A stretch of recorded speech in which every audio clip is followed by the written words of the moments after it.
गिरी दिखा के वो चले जाए। चीन के राष्ट्रपति को लगता था कि वो गलवान के एरिया में घुस जाएंगे और भारत पे दादागिरी दिखा के वो चले जाएंगे और भारत चुपचाप बर्दाश्त कर लेगा। उन्हें लग रहा था ये 1962 का भारत है, लेकिन ये तो 2020 का है। यहाँ मोदी जी उसका छक्का छुड़ा दिए। अभी वो बेचारा परेशान है कि हम कहाँ जाके फंस गए। एक के बाद एक बेचारे को टेंशन देखने को मिल रहा है गलवान वाले एरिया में। चीन ने तो पहले ये प्रोपेगेंडा फैलाया और माइक से बताया कि भारतीय सैनिक आप चले जाइए, ठंड का दिन आएगा तो आप यहाँ नहीं रह पाएंगे, आपको ऊंचाई सह नहीं पाएंगे। जबकि भारतीय सैनिकों को तो सहने की आदत थी ऊंचाई। उल्टे हुआ उल्टा, और चाइना के सैनिक ठंड से मर गया था। अब तक 40-42 सैनिक चाइना का ठंडा से मर गया था, और बेचारा चाइना वाला परेशान है कि भारतीयों को क्यों नहीं कुछ हो रहा है। जबकि भारतीय सैनिकों को तो 1984 से ही और से एक लंबे अरसे से सियाचिन जैसे ठंडे दुर्गम में एवं ऊंचाई पर लड़ने का आदत है। भारतीय सैनिक आधा धंस के भी बर्फ में आराम से ड्यूटी करते हैं। ड्यूटी करना छोड़िए, हम लोग तो 1984 जब टेक्नोलॉजी नहीं रहता तब तो पाकिस्तान को हराए थे ऑपरेशन मेघदूत के द्वारा। तो भारत को एक लंबा अनुभव है, लेकिन चाइनीजों के लिए ये चीज एकदम नया है, उन्हें समझ में नहीं आ रहा है, तो उनके लिए गले की हड्डी बन गई है। चाइनीज सब का ये हाल हो गया है कि अपने साथ एगो सियार लेके घूम रहा है, सब आगे सियार को चला रहा है कि कहीं बर्फ बर्फ होगा तो सियार धंस जाएगा, हम लोग बच जाएंगे। बताइए, इतना डर गया सब। चाइनीजों में ये डर खत्म करने के लिए चाइना की सेना ने आदेश दिया है कि सुबह दोपहर शाम 3 टाइम अपना राष्ट्रीय गान गाओ, चाओ माओ जो गाता है सब, ताकि थोड़ा उत्साह बढ़े। और भारतीयों को देखो कैसे डट के खड़े हैं, आधा बर्फ में धंस के सियार लेके घूम रहा है। इन लोग को समझ में नहीं आ रहा, इनका प्रोपेगेंडा अब चलेगा भारत के ऊपर। देखिए, जो पैंगसो लेक है उसमें अगर ये रेड वाला एरिया देखेंगे तो ये चाइना का एरिया है। ये फिंगर 4 है जो उस साइड में चाइना यहाँ पे कब्जा करके बैठा है, और ये रेड वाला एरिया यहाँ टैंक लगाया है। भारत ने होशियारी किया कि ब्लैक टॉप पर्वत, जिसके हम पहले ही वीडियो बना दिए हैं, ये ग्रीन वाले एरिया पे भारत ने अपने लगा दिए हैं टैंक्स वगैरह सब कुछ। अब ये बहुत ज्यादा हाइट पर है, हाइट से हम लोग यहाँ आराम से देख सकते हैं, इसको भी देख सकते हैं, तो यहाँ पे आराम से देख सकते हैं। और भारत ने अपने टैंक्स को पीछे लगा के रखा है, जिससे कोई प्रॉब्लम नहीं हो रहा है। अब वहां से चाइनीज हमको बैनर पे लिख के दिखा रहा है सब कि तुम किस एरिया में हो, चाइना के एरिया में हो। तो पहले भारतीयों को दिखाते थे, अब भारत वाले दिखा रहे हैं सब कि भाई तुम चाइना के एरिया में नहीं, तुम इंडिया के एरिया में हो। तो ये फर्स्ट टाइम ऐसे हुआ है कि भारत वाला बैनर दिखा रहा है। यहाँ भारत वाले एक गलती कर रहा है सर। भारतीय सेना को दिखाना चाहिए ना कि आप तिब्बत देश में हो, तो इससे एक और दिक्कत हो जाता है भाई, उनको दिमाग खराब हो जाता है वहां पर कि भाई ये सभी तिब्बत का मामला कहाँ से उठा रहा है, क्योंकि धीरे धीरे तो तिब्बत के, लेकिन भारत ऐसा क्यों नहीं कर रहा है, क्योंकि एक्चुअली वो तो भारत का एरिया है, तिब्बत का तो है नहीं। तो भारत ने तो वहां तिब्बती फौज को भी लगा दिया था वहां पर। अब ये जो झील है, चाइना ने इस झील में टैंक्स लगाने चालू किए। कोई ऐसे टैंक होते हैं, एम्फीबियन टैंक कहा जाता है, ये पानी में भी चल जाते हैं, जमीन पे भी चल जाते हैं। तो भारत ने भी यहाँ पे एम्फीबियन टैंक उतार दिया। इससे खतरनाक चाइना का बुखार उतारने के लिए भारत ने मार्कोव्स कमांडो को लगा दिया। अरे भाई साहब, ये कमांडो इतने खतरनाक होते हैं कि अपने साथ ये ऑक्सीजन सिलेंडर वगैरह सब रखे रहता है सर। ये पानी के अंदर चला जाता है सर। भारत के पास कई तरह के कमांडो है, जैसे आर्मी के पास NSG कमांडो है सब, और पारा कमांडो है सब, एयरफोर्स के पास गरुड़ कमांडो है सब, और नेवी के पास मार्कोव्स कमांडो है सब। ये पानी में, ठंड में, जंगल में, गुरिल्ला लड़ाई में पूरे मजे खिलाड़ी होते हैं सब। पानी में से कब निकलता है सब पता नहीं चलता है। अब चाइनीज सैनिकों को यहाँ ड्यूटी करने में डर लग रहा है कि पानी तो शांत है, और कब इस पानी शांत पानी में से भूत निकलेगा सब, कोई ठीक नहीं है, भूत बना के चला जाएगा सब। ये मार्कोव्स वालों को अब चाइनीज परेशान है सब, वहां से अब भागने की कोशिश कर रहे हैं। भारत के लिए ना तोरा बढ़िया से भी समझाएंगे, तो हमारा बार बार 1962 समझ के बैठल है। चाइनीज बार बार गलती करते थे सब, घुस जाते थे, कहते थे कि तुम्हारा एरिया है। तो भारत ने इस बार व्यवस्था कर दिया। क्या किया वहां पे, इस तरह फेंसिंग बिछा दिया, तार बिछा दिया, और कहा कि ओनिए रहना, और तार के अगर इधर आए ना तो तुम्हारे अब्बा खड़े हैं लोग इधर, बाबूजी तो रहे यहाँ पे, धून देगा सब यहाँ पे। अब नहीं कहना कि गलती से आ गए थे, वापस जाओ वापस जाओ। बहुत अच्छा काम किया। और अगर भारत ने ये काम पहले किया रहता तो इन आज कुत्तों को ये हिम्मत नहीं हुई रहती कि भारत में घुस के कहते सब कि ये चाइना के एरिया है। खैर कोई बात नहीं, देर से सही लेकिन जागे तो सही। तो भारत को सोचता है कि अब जितने भी पाकिस्तान और चाइना वाले बॉर्डर है, अब तो नेपाल वाले बॉर्डर के साथ भी फेंसिंग कर दो सर, जो है ना, तो ये सब बार बार कोसते रहेगा सब कि हमारा एरिया है, हमारा एरिया है। चाइना ने भारत को डराने के लिए मिसाइलों का तांडव दिखाने लगा। उसने भारत के सीमा पर मिसाइलें लगा दी यहाँ पे, और बताया कि ये भाई बहुत खतरनाक मिसाइल है, इससे एयर डिफेंस हो जाएगा, हिंदुस्तान की जहाज कुछ नहीं कर पाएगी। तब तक इसरो के सैटेलाइट ने ऊपर से इमेज कैप्चर किया तो पता चल गया भाई इसके पास जो है ना, ये इसके पास रिमोट सेंसिंग सैटेलाइट है, ये इंफ्रारेड अपर्चर पे काम करता है। इसने पकड़ लिया कि भाई इसके अंदर तो खोखला है, तो अब पता चला रे भाई साहब ये डरवाने के लिए नकली मिसाइल लगाया था। अब तो चीन का छींचा लेदर हो गया, अरे भाई साहब तू नकली मिसाइल लगाया, अब तू असली भी लगाएगा तो कोई नहीं डरने वाला है। चीन अपनी सेना को गरिया रहा है, रे चोटा कहीं का, नकलिका के बीच में कुछ कुछ असलियों तो रखला रहता, तू तो पूरा का पूरा नकली सजा के रख दिया। वैसे भी आपको जानते हैं चाइनीज सामान आधा तो नकली होता है, सोचा पेंट पॉलिश करके ओकरे बना देना रहता है सब।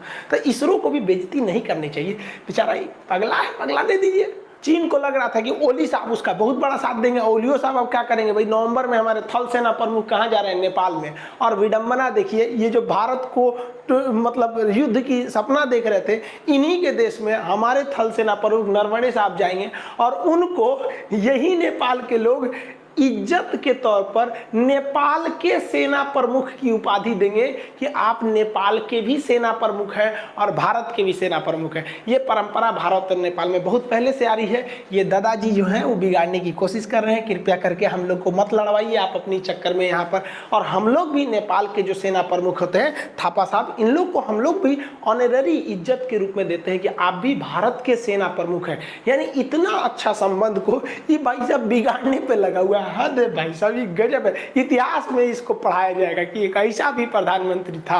हमारे यहाँ एक तो इसी को मामा थे, नाम था उनका कंस मामा, आपको तो पता होगा।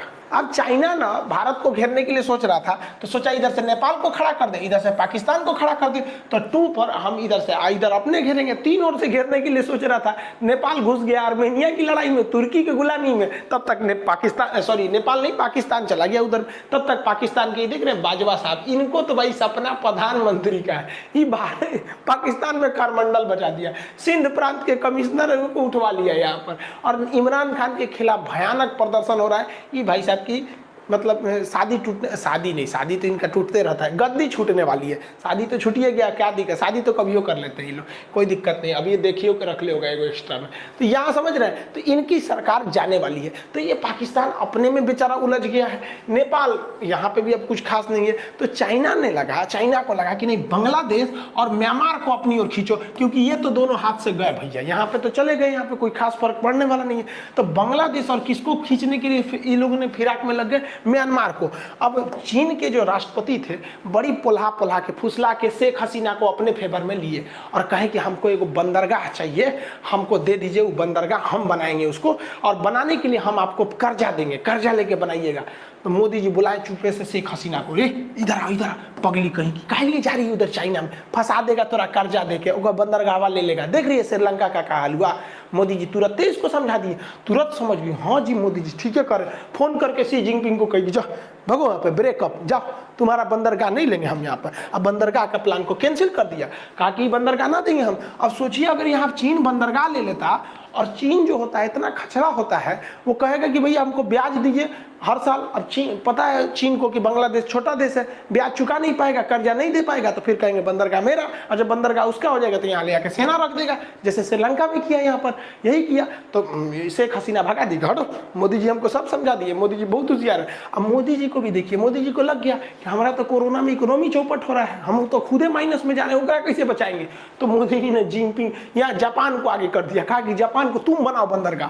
तो एक और बंदरगाह जापान को दिला दिया गया, और जापान फिराक में जो बांग्लादेश का सोनाडिया जो बंदरगाह है, इसको रिकंस्ट्रक्ट करने की भारत और जापान मिलकर। अब चाइना का मुंह लटक गया, किसे जरा कहीं का, नेपाल भी गया, पाकिस्तान भी गया, बांग्लादेश को।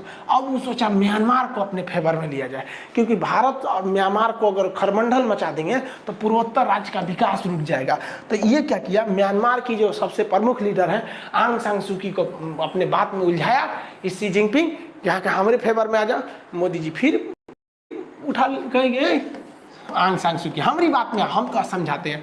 मोदी जी महिला उला को बड़ी अच्छा से समझा लेते हैं। वो ओली जो है ना नेपाल वाला पुरुष है ना, तो मोदी जी ओकरो समझा दिए रहते, वो भी मान गया रहता, महिला उला को समझा देते हैं। मोदी जी बहुत होशियार है। कहेंगे पगली कहेंगे कौन जी चाइना के फेवर में जा रही है। चाइना ने इसको पनडुब्बी देने के लिए कर रहा था, तो मोदी जी को लगा कि सोचा पनडुब्बी देगा तो फिर हथियार भी देगा, पनडुब्बिया खाली थोड़े चलाएगा, उसमें टारपीडो मिसाइल उसाइल लगेगा कि नहीं। तो मोदी जी समझा दिए कि हमसे ले ले, हमसे तुम भाड़ा पे ले ले। तो हद है मोदी जी को, देखो भाड़ा पे पनडुब्बी बेच दिया आदमी, गजब। हम पिछले 2 महीना से चिल्ला रहे हैं मोदी जी ईएमआई पे ब्रह्मोस मिसाइल दीजिए वियतनाम को। अब वो भी जवान सुन लेंगे, हमारा बहुत बात ही मान लिए हैं, अब कुछ बतिया नहीं माने हैं, तो भाड़ा पे दे दिए। अच्छा काम किए कि नहीं किए? बहुत अच्छा काम किए मोदी जी, भाड़ा पे पनडुब्बी दे दिए। यो सोच रहा होगा कि हद है भाई साहब, दुश्मनी ऐसे निकाला जाता है, भाड़ा पे हथियार दे दिया है। ये पनडुब्बी बड़ी खतरनाक है, इसका नाम INS सिंधुवीर है। ये 300 मीटर नीचे जा सकती है, सोचिए इतना नीचे चली जाएगी कि किसी चीज़ की पकड़ में ही नहीं आएगी। और इसकी स्पीड लगभग 18 नॉट रहेगी, मतलब लगभग मान के चलिए 30 किलोमीटर 30 के स्पीड से चलेगी। तो पानी के अंदर 30 का स्पीड बहुत होता है, और ये 45 दिन तक अंदर ही रह सकती है, इतना खतरनाक है ये पनडुब्बी। और ये अंदर मिसाइल मार सकती है, देखिए पानी के अंदर मिसाइल मार देगी जो सोच रहे हैं यहाँ पे। अब भारत ने किसको भाड़ा पे दे दिया? म्यांमार को दे दिया, तो भाड़ा पे दिया है तो पैसा भी आएगा। अब भाई मिसाइलवा भारत से ना खरीदेगा, इसको दूसर का मिसाइल में लगबे नहीं करेगा। अब आप कहेंगे दूसर का चीज़ दूसर में लगेगा। यहाँ पे अब मान लीजिए इसे आईफोन का मोबाइल लेते हैं, मैं कहिएगा सैमसंग का चार्जर घुसबे नहीं करेगा भाई, जिसका लिए है उसी का ना चलेगा। इसमें मिसाइल के अलावा इसमें तारपीडो भी लगाए जाएंगे। भाई तारपीडो किसे कहते हैं? मिसाइल तो बाहर निकल के मारती है, तारपीडो पनडुब्बी के अंदर मार देती है, अंदर जाके दूसरे जहाज का पेंदी फोड़ देती है, डूब जाता है। म्यांमार को ये भी दे दिया गया। पनडुब्बियां जो होती है ना पेरिस्कोप की मदद से बाहर देख लेती है सब। जैसे ये दिख रहे हैं पनडुब्बी के अंदर का, ये पेरिस्कोप से भाई देख रहा है, ये पेरिस्कोप थोड़ा सा बाहर निकला रहता है और बाहर से देख के दुश्मन की जहाजों पे निशाना लगाकर और तारपीडो से हमला कर दिया जाता है। इसका सबसे भयानक उपयोग किया था द्वितीय विश्व युद्ध में हिटलर ने। अमेरिका की तो ज्यादातर जहाजों को ध्वस्त कर दिया था, इतना भयानक ध्वस्त किया था कि अमेरिका ने आदेश दिया था कि सारी जहाजें ग्रुप में चले सब, नहीं तो मार के गिरा दे रहा है। तो अब वो ग्रुप में खोज के मार के गिरा देता था कि कौन मेन जहाज है, जर्मनी मार के गिरा देता था। तो पनडुब्बियों को हम साइलेंट किलर के नाम से जानते हैं, लेकिन इसकी खराबी क्या होती है? इसमें जगह बहुत कम होता है। देखिए कितना कंजस्टेड है, ये हरा रंग का देख रहे हैं, ये मिसाइल है, यही तारपीडो है, पानी के अंदर चलता है, ये भी तारपीडो है, ये सब तारपीडो है। तो उसके बीच में खाली जगह है, भाई लोग योगा कर रहे हैं, जरूरी है आप लोग स्वस्थ रहने के लिए, क्योंकि पानी के अंदर रहते हैं। आप देखेंगे कितना कंजस्टेड एरिया रहता है, इसमें बेचारे सोए रहते हैं सब फौजी। यहाँ पे इतना कंजस्टेड एरिया में पनडुब्बी में सोए रहते हैं। अगर आप ध्यान से देखेंगे तो ये लोग डाइनिंग टेबल पे खाना खा रहे हैं, लेकिन ऊपर देखिए यहाँ पर ये सब देख रहे हैं ऑपरेशन थिएटर है। इसी पर अगर किसी फौजी की तबीयत खराब होती है तो इसी पे भी लेटा कर उसे मतलब ऑपरेशन वगैरह जो भी करना होता करते हैं, उसी पे ये लोग खाना खाते हैं। इतना कंजस्टेड जगह होता है, अतः इसको बनाना बहुत कंजस्टेड होता है, बहुत बड़ी टेक्नोलॉजी चाहिए। तो भारत फ्रांस की मदद से भी अभी और कई ठो स्कॉर्पियन क्लास की पनडुब्बियों को बना रहा है। हालांकि जब पनडुब्बी का अलग से वीडियो बताएंगे तो उसमें बताएंगे किलो क्लास की पनडुब्बी, स्कॉर्पियन पनडुब्बी, डीजल इलेक्ट्रॉनिक पनडुब्बियों में क्या अंतर होते हैं और कैसे काम करते हैं। देखिए कितना कंजस्टेड रहेगा, आगे तारपीडो रहेगा, इधर से मिसाइल रहते हैं सर, इसे कई कंपार्टमेंट बनाए जाते हैं, बहुत ही कंजस्टेड रहता है, पीछे प्रोपेलर होते हैं, ये सारी चीज़ें बहुत ही ज़्यादा कंजस्टेड हो जाती है। तो भारत के पास ये टेक्नोलॉजी है। अब भारत के पास एक ये भी तो मौका है कि दूसरे देशों को भी अब भारत पनडुब्बियों को बेच सकता है, लीज पे भी दे सकता है, ताकि चाइना के दुश्मनों को समझ में आए। तो भारत को ये सब काम और भी करना चाहिए आसियान देशों के साथ, खास करके फिलीपीन, सिंगापुर या फिर वियतनाम, ताइवान के साथ भी ऐसे डील्स को करना चाहिए। ये तो भारत के पक्ष में रहा। अब चाइना परेशान है कि सोच रहे हम गलवान में क्या घुसे, तो हमारा इंडिया वाला सब पूरा एशिया दौरा हमसे दुश्मनी ले रहा है सर। तो चाइना को भी सबक सिखाना जरूरी था, लेकिन चाइना ने एक खतरनाक गेम खेल दिया आसियान में। उसने वहां पर कंबोडिया के नीचे एक युद्ध के लिए एक तत्कालिक नौसेना का बेस ले लिया। लेकिन भारत के पास की भी उसका काट है, इसको हम लोग कभी नेक्स्ट वीडियो में चर्चा करेंगे कि उस जो नेवल बेस लिया गया है उसका भारत किस तरह से काउंटर कर सकता है। मिलेंगे नेक्स्ट वीडियो में। जय हिंद।